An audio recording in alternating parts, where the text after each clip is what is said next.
आप जो देख रहे हैं वो बिल्कुल सच देख रहे हैं। एक दुल्हन घोड़ी पर सवार है। अपनी शादी के लिए पूरे जोश में नाचते गाते निकल पड़ी है।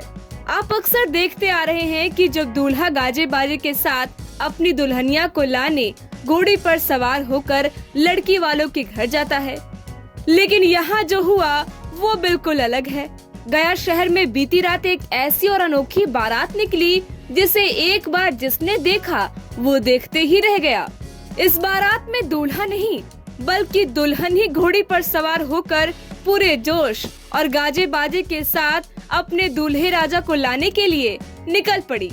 दुल्हन घोड़ी पर नाचते झूमते पूरे मिजाज में बारात लेकर दूल्हे के घर पहुंची। वहां से घोड़ी पर सवार होकर आगे आगे चली और पीछे से दूल्हा कार में सवार होकर विवाह मंडप तक पहुंचा। खास बात ये भी रही कि दुल्हन ने इस मौके पर जमकर डांस किया और अपने साथ बारातियों को भी झूमने पर मजबूर कर दिया। आपको बता दें कि गया के चांद चौरा इलाके की रहने वाली अनुष्का गुहा की शादी कोलकाता के रहने वाले जीत मुखर्जी से हुई। शादी के सभी विधि विधान सिजुआ स्टेट की धर्मशाला में हुई। इस शादी के खूब चर्चे हो रहे हैं। आखिर हो भी क्यों ना, क्योंकि दुल्हन खुद जो घोड़ी पर सवार होकर अपने दूल्हे राजा को लाने के लिए निकली थी।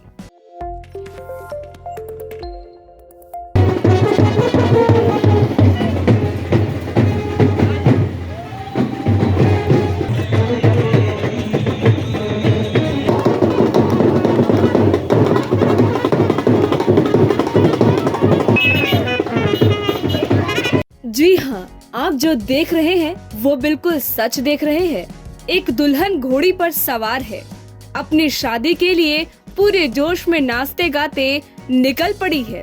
आप अक्सर देखते आ रहे हैं कि जब दूल्हा गाजे बाजे के साथ अपनी दुल्हनिया को लाने घोड़ी पर सवार होकर लड़की वालों के घर जाता है, लेकिन यहाँ जो हुआ वो बिल्कुल अलग है। गया शहर में बीती रात एक ऐसी और अनोखी बारात निकली जिसे एक बार जिसने देखा वो देखते ही रह गया। इस बारात में दूल्हा नहीं बल्कि दुल्हन ही घोड़ी पर सवार होकर पूरे जोश और गाजे बाजे के साथ अपने दूल्हे राजा को लाने के लिए निकल पड़ी। दुल्हन घोड़ी पर नाचते झूमते पूरे मिजाज में बारात लेकर दूल्हे के घर पहुंची। वहां से घोड़ी पर सवार होकर आगे आगे चली और पीछे से दूल्हा कार में सवार होकर विवाह मंडप तक पहुंचा। खास बात ये भी रही कि दुल्हन ने इस मौके पर जमकर डांस किया और अपने साथ बारातियों को भी झूमने पर मजबूर कर दिया। आपको बता दें कि गया के चांद चौरा इलाके की रहने वाली अनुष्का गुहा की शादी कोलकाता के रहने वाले जीत मुखर्जी से हुई। शादी के सभी विधि विधान सिजुआ स्टेट की धर्मशाला में हुई। इस शादी के खूब चर्चे हो रहे हैं। आखिर हो भी क्यों ना, क्योंकि दुल्हन खुद जो घोड़ी पर सवार होकर अपने दूल्हे राजा को लाने के लिए निकली थी। टाइम 8 बिहार के लिए गया से प्रशांत पप्पू की रिपोर्ट।